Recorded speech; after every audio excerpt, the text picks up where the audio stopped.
Mas Marcos capítulo 11 não tem problema. E nós podemos ler aqui, que diz o seguinte. Marcos capítulo 11, versículo 1 diz assim: E logo que se aproximaram de Jerusalém, de Betfagé e de Betânia, junto ao Monte das Oliveiras, enviou 2 dos seus discípulos e disse-lhes: Ide à aldeia que está defronte de vós, e logo que ali entrardes, encontrareis preso um jumentinho, sobre o qual ainda não montou homem algum. Soltai-o e trazei-mo. E se alguém vos disser: Por que fazeis isso? Dizei-lhe que o Senhor precisa dele, e logo o deixará trazer para aqui. E foram e encontraram o jumentinho preso. Onde é que ele estava? Fora da porta, entre 2 caminhos, e o soltaram. E alguns dos que ali estavam lhes disseram: Que fazeis soltando o jumentinho?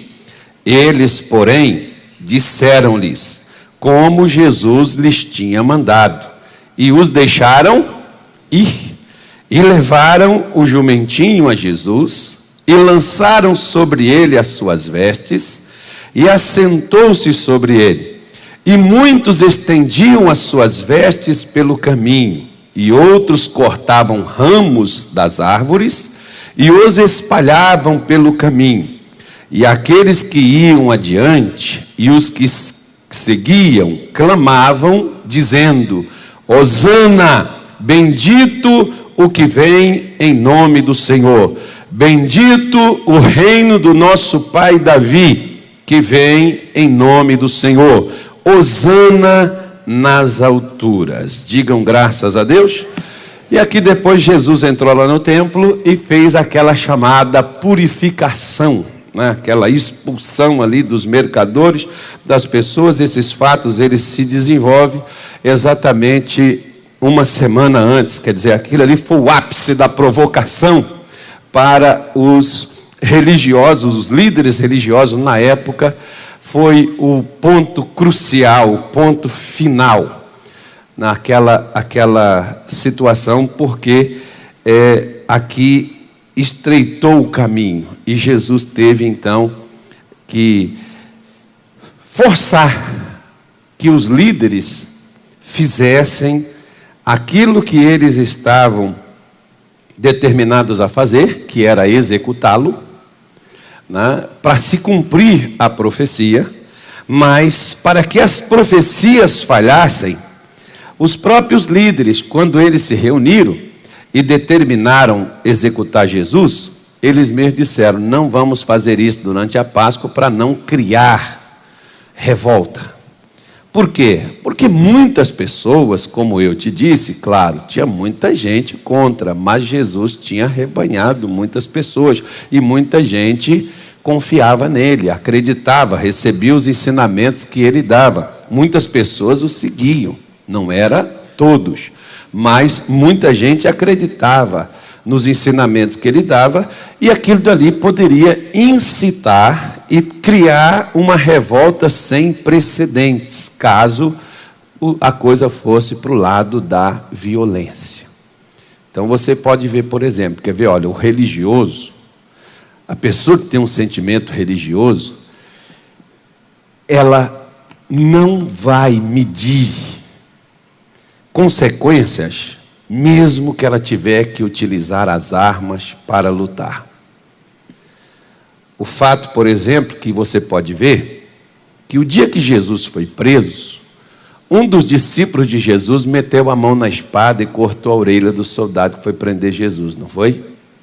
E o que Jesus mandou ele fazer com a espada que ele estava com ela? Mandou ele guardar, não foi? Porque os discípulos de Cristo, primeiro, o que aquele sujeito estava fazendo com a espada? Ele não devia nem estar usando ela. Segundo, não era com a espada, e não é com a espada, ou seja, não é com violência. Quem é que incitava a violência? O que incita a violência não é o crente. O cristão não. O que incita a violência é o religioso. Porque você pode ver nas próprias declarações dos líderes religiosos: não vamos executá-lo na Páscoa para não criar uma revolta. Então eles estavam dispostos a matar, e se criasse uma revolta, eles sufocariam ela. Eles partiriam com o que tivesse nas mãos para poder subjugar, que seja lá quem fosse. Mas como na Páscoa tinha muita gente, poderia se criar uma guerra civil sem precedente, né? Mas não era isso que estava no coração de Jesus. Isso esteve ainda no coração de alguns de Cristo, o qual ele mesmo tirou e colocou no devido lugar, como colocou também a orelha que Pedro cortou, e mandou Pedro guardar a espada. E ainda livrou Pedro daquela consequência, né? Porque se Jesus não faz aquilo ali, ferir um soldado daquele era ferir o próprio governo. E ali criaria uma situação, Pedro deveria ser morto por causa daquilo. E até pela própria palavra de Deus. Quem com ferro fere, com ferro será ferido. No mínimo, Pedro deveria perder a orelha dele. Então Jesus fez um milagre para Pedro nem a orelha perder. E ficou preservado. Mas nós temos aqui nesse texto de Marcos 11, nessa entrada de Jesus, nesse preparo para esta entrada de Jesus em Jerusalém, nós temos aqui várias coisas interessantes nesse texto. A primeira delas é quando Jesus manda 2 de seus discípulos irem à frente, uma aldeia que tinha à frente, e lá nessa aldeia eles iriam achar um jumento. E esse jumento era específico, ninguém nunca montou nele. Jesus tinha coragem, não tinha? Antigamente eu estava lendo isso aqui ontem à noite, eu estava me lembrando dos meus irmãos e dos meus primos. Porque lá em Minas, hoje essas crianças de hoje não têm infância, né, irmão? Essas crianças de hoje, o negócio delas é só videogame, celular, essas coisas assim. Nós não. Nós tivemos infância de brincar de quadradinho, de aquela amarelinha, aquelas coisas, e também de fazer aventura. Qual era a nossa aventura? Nós pegávamos os bezerros, aqueles maiorzinhos, escondidos dos nossos pais, dos nossos tios, e a gente colocava eles no curral, e a gente montava neles. E esses bichos saíam pulando com a gente. Era coisa de doido. Pegava aqueles cavalos bravos. Se você for homem, você vai montar. Quem que vai ser o macho para montar primeiro? Irmão, aquilo poderia dar um coice na nossa cabeça e tirar a nossa vida. Mas a gente desafiava uns aos outros. E a gente ia para o negócio, né? Eu me lembro que várias vezes eu já comi esterco, já caí para esterco, para cocô de boi, para tudo quanto é lado, né? De cada queda que a gente levava e ficava. E não tinha um celular para você poder filmar, para você poder... Só tinha a lembrança, né? A memória e a zoação, que a gente depois ia tomar um banho lá no rio, ia tomar um banho lá na lagoa, e chegava lá, estava todo sujo de estrume de boi, desafiando uns aos outros e querendo provar que era macho. Não ganhava nada com aquilo, né? Mas a gente tinha coragem de fazer. E eu fiquei lembrando assim, caramba, quantas vezes a gente já montou assim no animal, e esse animal sair pulando com a gente, esfregar a gente na cerca, dar coice, tentar morder a gente, como várias vezes, igual, por exemplo, animais assim, como o burro, como o próprio jumento. O jumento morde, se ele não conseguir tirar você de cima dele, ele volta a boca em você, vai na sua perna, meu irmão, e onde ele agarrar, vai fazer um estrago. E Jesus manda pegar aquele jumentinho que ninguém nunca tinha montado. Ele vai montar ele vai estrear o jumento. E o jumento chega, e o mais interessante é que o jumento não deu um pulo. O jumento não levou Jesus para o rodeio. O jumento levou Jesus para a entrada triunfal em Jerusalém, como se ele já fosse um jumento já domesticado. Porque, veja bem, esse jumentinho pode ser eu, pode ser você. Por que Jesus usou um jumento? Tem tanta coisa. Primeiro ele usou o jumento para cumprir uma profecia de Zacarias 9, que disse, Zacarias, que o rei de Israel chegaria humilde em Jerusalém, montado num jumentinho, filho de uma jumenta. Estava lá, os bichinhos estavam lá, onde os discípulos foram buscar. Jesus, porque era de costume que todo rei chegasse com toda a pompa, igual, por exemplo, por um lado está entrando Pilatos, num cavalo bonito, um cavalo árabe, num cavalo chique, num cavalo de ponta, e do outro lado está entrando um rei, montado no quê? Num jumento. Meu irmão, seria a mesma coisa de você, por exemplo, chegar, vamos supor, por exemplo, aquele pastor que chega na igreja com uma Mercedes, não sei o quê. Qual é a melhor Mercedes que tem aí, Jorge? Uma Mercedinha mesmo. Pode ser uma Mercedinha, né? Uma Mercedinha tá bom. E o outro pastor que chega num Fusquinha. Aí quando a galera olhar e falar assim, esse aqui é o pastor próspero, esse aqui é o pastor de Deus, que olha o carrão dele. Agora esse aqui do Fusca, tadinho desse irmão, que miserável ele é.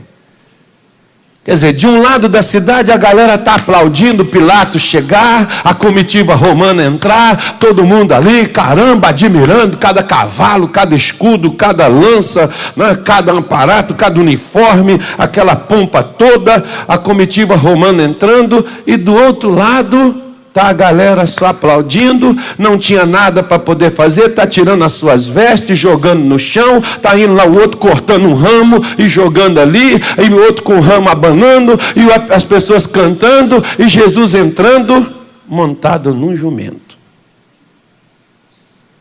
Interessante essa cena. Muito interessante, porque nós temos 3 tipos de pessoas e como elas reagem diante de Jesus. Como é que a pessoa se comporta diante de Jesus? Por que que é escolhido anos e anos antes de Jesus vir, qual é o animal que ele entraria, e um animal que nunca tinha sido montado? Porque o jumento, até já dizia Luiz Gonzaga, cadê o seu Edmar? É teimoso, né? Você lembra das cantigas do Luiz Gonzaga? Eu me lembro que eu escutava Luiz Gonzaga. E o bichinho é turrão, ele é teimoso demais. E aí, né? Você vê pela própria característica, o jumento ele tem força e também ele tem resistência. Não é Luiz Gonzaga que fala só não, Deus também fala. O profeta Jeremias, por exemplo, ele falando do povo de Israel, ele diz que o povo de Israel é como a jumenta que sorve o vento. O que é a jumenta que sorve o vento, irmão? Uma coisa que você não sabe, a jumenta quando ela está no cio, não tem cerca que a detenha. Não tem cerca que detenha a jumenta no cio. Ela pega... Eu, por exemplo, já vi várias vezes, ela pega o focinho, vai por debaixo assim da madeira e tenta levantar a madeira para passar pelo meio. Abre cancela, se a cancela não for bem fechada, ela vai abrir para ela poder passar. Ela chega no arame e passa o focinho e passa a cabeça. Passou a cabeça, o resto ela vai no peito. E arrebenta tudo e sai. E passa. Para quê? Para fazer aquilo que ela quer. Aquilo que ele deseja. Aí você vê, por exemplo, a situação desse jumentinho, preso. Quantas vezes nós também estamos presos? Presos aonde? E aqui Marcos tem o cuidado de dizer, cada um deles, todos eles falaram desse evento, todos os evangelhos falam disso aqui. Cada um deles tem um detalhe. Marcos diz que ele estava preso fora da porta. João capítulo 10 diz que Jesus é o quê? Como é que João apresenta Jesus? Como a porta. Então, onde é que esse jumentinho estava? Fora da porta. É aquela pessoa que está fora dos ensinos e do conceito de Jesus. Por quê? Porque é teimoso e resistente. Resiste o chamado, resiste a se entregar, resiste a entrar pela porta, que é Jesus. Por isso que estava fora. Segunda coisa que Marcos diz, é que além de estar fora da porta, ele também estava entre dois caminhos. Ele tinha duas coisas. Ele estava indefinido. Ele não tinha um rumo. Ele não tinha uma direção. Ele não sabia para que lado ir. E quando você não se decide, Deus não vai poder tomar a decisão por você.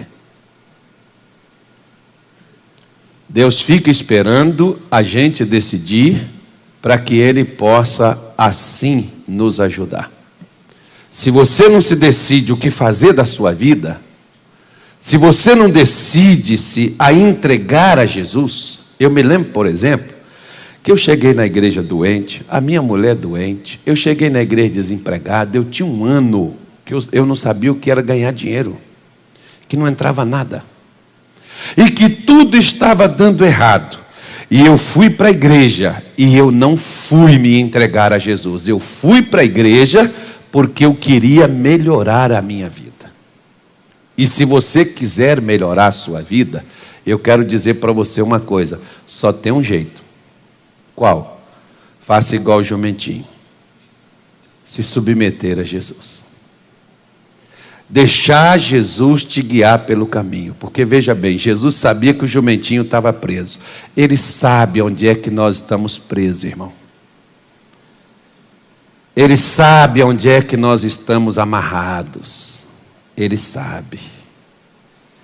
E não só sabe, mas Ele manda pessoas buscar a gente. Às vezes você está lá assistindo o show da fé, e o missionário está falando uma palavra de Deus, ele não sabe quem é que está assistindo. Mas aquela palavra que Deus colocou no coração dele, num programa que foi gravado igual hoje, por exemplo, eu estava vindo para cá, ele estava entrando no ar. Ele está gravando. Lá para o final do mês, essa gravação de hoje vai ao ar, na Bandeirante. Hoje está ao vivo na RIT, está ao vivo na nossa TV.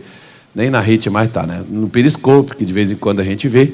Então, você ou no Facebook, ou você pega e daqui, final do mês, está lá no show da fé à noite na Bandeirante. Quem é que vai assistir? Ele não sabe, mas Deus sabe.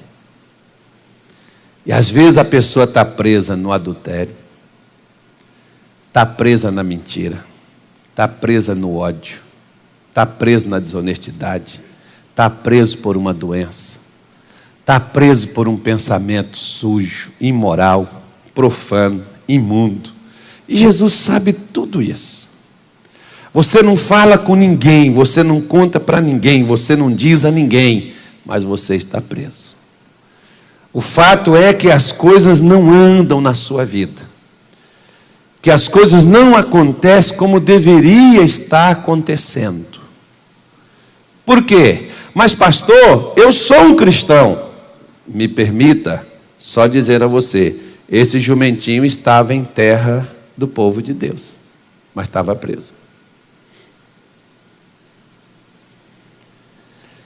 Ser um cristão não significa ser livre. Ser livre é quem segue Jesus, irmão. Não é quem está dentro de uma religião, não. Ser livre é quem se submete a Jesus. Você pode ver que ele mostra que a pessoa que conhecer a verdade, é essa pessoa que ficará liberta.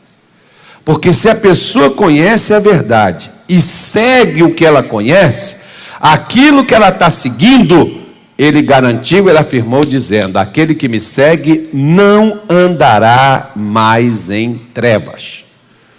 Se nós estamos andando nas trevas, estamos em becos sem saída, estamos em encruzilhadas, sem saber para onde ir, sem saber o que fazer, Irmão, nós não estamos andando com Jesus ainda. Quem anda com Jesus sabe o que quer e sabe para onde está indo. Quem anda com Jesus tem direção na vida. Por quê? Porque Jesus encaminha. Jesus não é um ídolo morto que não fala, Ele conversa conosco, Ele nos orienta. Ele conhece os nossos sentimentos, Ele conhece nossos desejos, Ele sabe tudo sobre nós. E Ele nos chama exatamente para mudar a nossa vida. Você já pensou se esse jumentinho? Não, eu não vou não. Eu não vou, e não vou, e não vou. Empacaço, porque o bicho quando empaca, irmão, pode largar para lá. Hoje tem gente que é assim. Eu fui lá na igreja, até que eu gostei, mas, irmão, é você tirar isso fora. É deixar de ser teimoso, é deixar de ficar resistindo. Se a gente resistisse o diabo e o pecado, como a gente resiste a Jesus, como seria bom. O diabo não teria poder sobre nós e nem o pecado nos dominaria. Mas o quanto a gente resiste a Jesus para não ir, para não fazer, para não andar conforme Ele quer, e é isso que nos destrói.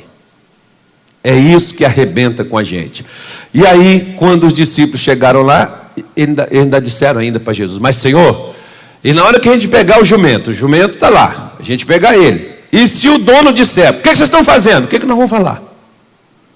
Porque eles não mandaram dinheiro para comprar o jumento. Jesus disse assim, só diz para ele, o Senhor precisa dele. Por isso, não seja como essa galera dos questionamentos, de ficar questionando a palavra de Deus. Está nas Escrituras Sagradas? Fim de conversa.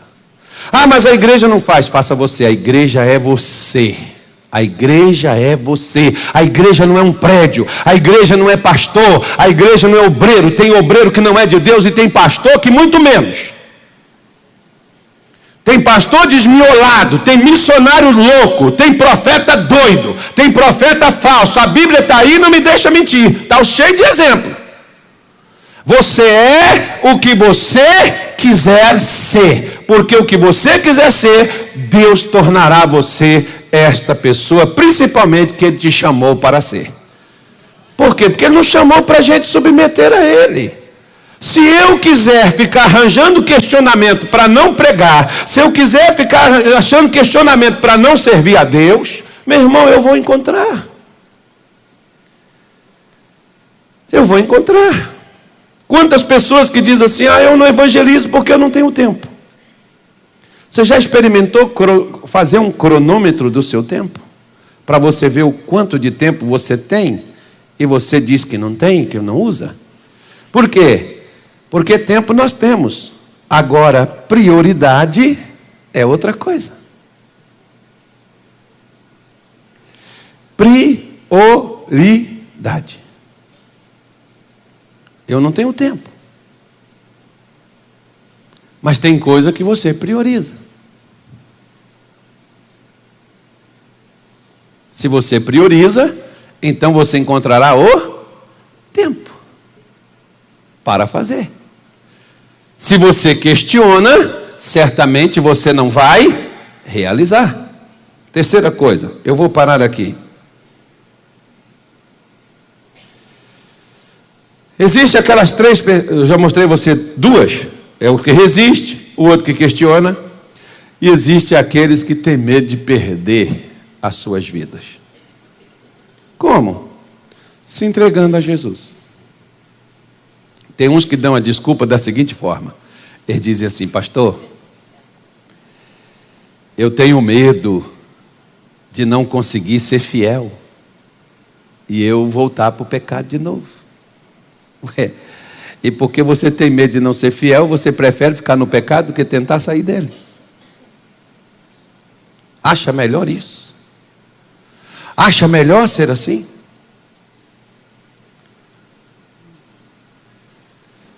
Por quê? Porque veja bem, Jesus disse que iria devolver o jumento. Ele não disse não, disse? Ele não diz não, ele não falou não, ele só falou assim, diz que o Senhor precisa dele. Ele não falou assim, ó, fala que o Senhor vai usar ele, levar ele, vai usar ele e depois vai devolver. Jesus não quer turistas no seu reino.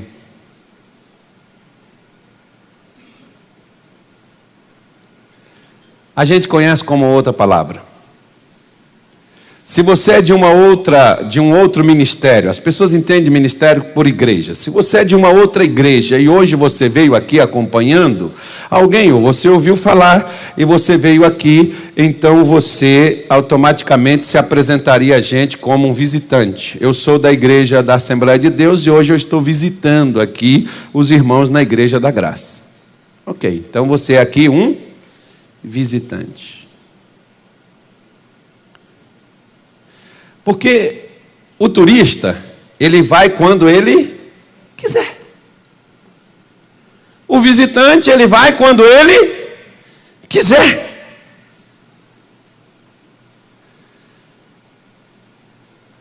Mas veja bem, se você chegar lá na minha casa, você pode comer, dormir, você pode conversar, sentar à mesa, você pode assistir televisão, você é uma visita na nossa casa.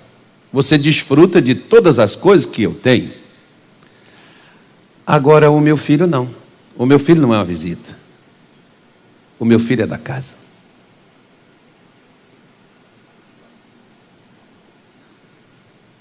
O meu filho não é um visitante. Ele vai para a escola e ele volta para casa.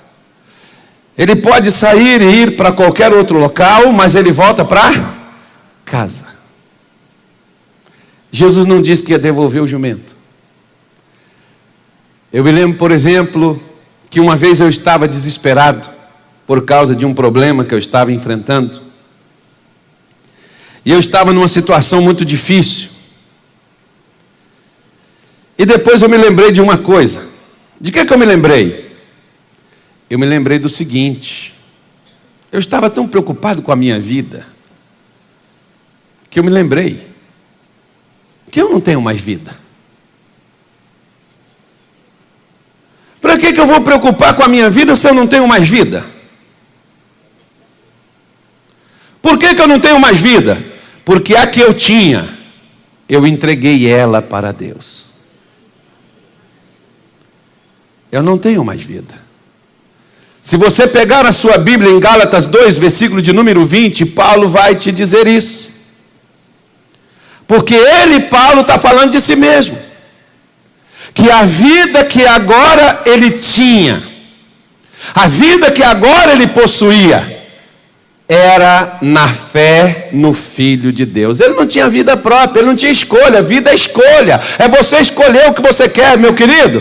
Quando o jumentinho veio, Jesus não disse nem para o dono e nem para o jumento: eu vou te devolver amanhã, eu vou te devolver mês que vem. Não, ele não falou sobre devolução. Ele falou só sobre trazer. Traz ele para mim porque eu preciso dele. Ele não disse que ia devolver o jumento. Jesus não quer abrir mão do que é dele. E ele veio para buscar o que é seu. E ele está nos chamando para nós nos entregarmos a ele, para você se render diante dele, de alma, espírito e corpo. E ele não quer abrir mão de você. Ele não quer devolver você ao diabo. Ele não quer devolver você à prisão. Ele não quer devolver você à escravidão. Ele não quer devolver você ao pecado. Ele quer você para ele. Ele veio para libertar. Ele veio para salvar, ele veio para redimir, ele veio para fazer uma transformação nas nossas vidas. E ele não está disposto a abrir mão de nós. Mas quantas vezes nós estamos até querendo abrir mão dele? Não vou mais para a igreja. Não vou mais orar. Não vou mais ler a Bíblia. Não vou mais buscar a Deus. Eu não vou mais participar de mais nada. Quantas vezes você está igual jumentinho, voltando à teimosia outra vez? Aí é preciso o que mesmo? Um cabresto. Isso aqui, ó, cabresto, não é só aquela corda no pescoço, não. O que mais dói é aquele ferro que põe aqui dentro da boca. Ó, quando puxa pra cá, dói. Para obedecer, o animal vira rapidamente para não doer. Está doendo, irmão? Deus colocou em um anzol, ó. Agora cá, cara. Eu vou não. Não vou e ninguém me faz ir. Não cerrou, homens. Eu cerrou a Deus. Ele falou, mas eu quero que você sirva o Júnior. Não vou fazer. Mas não, vai doer. Eu vou botar o cabresto. O cabresto pode ser uma doença. Pode ser um problema financeiro. Pode ser uma insônia, pode ser uma perturbação. Pode ser um desemprego. Pode ser uma miséria. E aí? E aí, como é que fica? Quando foi que Israel teve saudade de Jerusalém? Quando eles estavam na Babilônia. Quando eles estavam em Jerusalém, eles não tiveram saudade, não. Mas quando eles estavam na Babilônia, irmão, que saudade de Jerusalém. Pois é. Quer que Deus ponha um cabresto? Se eu fosse você, eu não faria isso, não. Jesus veio para trazer vida e vida com abundância. Mateus 16. Porque aquele que quiser salvar a sua vida, o que vai acontecer com essa pessoa? Perdê-la. E quem perder a sua vida por amor de mim, achá-la. É intrigante isso, né? Você quer viver? Você quer ganhar? Quero. Então você tem que perder. A primeira coisa para ganhar é perder. Perder o quê? Nós muitas vezes estamos cheios de direitos, né? Eu tenho direito isso, tenho direito aquilo, tem tudo quanto é tipo de direito. Tudo bem, não tem problema. Você pode fazer. Mas Deus só nos deixou uma escolha. Qual? Ele não deu o seu único filho para que todo aquele que nele crê não pereça, mas tenha a vida eterna. Então o único jeito de ter a vida eterna, só tem um jeito. Deus não deu a vida do filho dele? Se eu quiser ter a vida eterna, eu tenho que dar a minha vida, como ele deu a vida dele. E dar a minha vida, querido, não é você vir à frente, ou você levantar as mãos, ou você se entregar a Jesus. Dar a sua vida é você deixar de viver para você. É você deixar de fazer o que você quer. Dar a sua vida é você deixar de seguir para onde o seu nariz aponta. Dar a sua vida é você começar a fazer a vontade de Deus daqui por diante. Isso é dar a vida.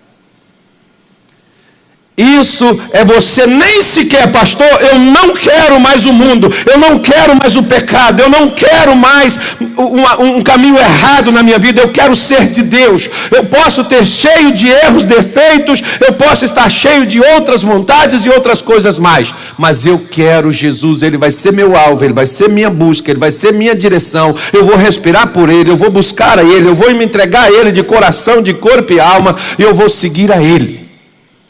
Isso é entregar a vida. E se você nunca tomou essa decisão, hoje eu quero chamar você para você tomar essa decisão. Você vai vir aqui à frente se entregar a Deus. Hoje eu vou fazer isso.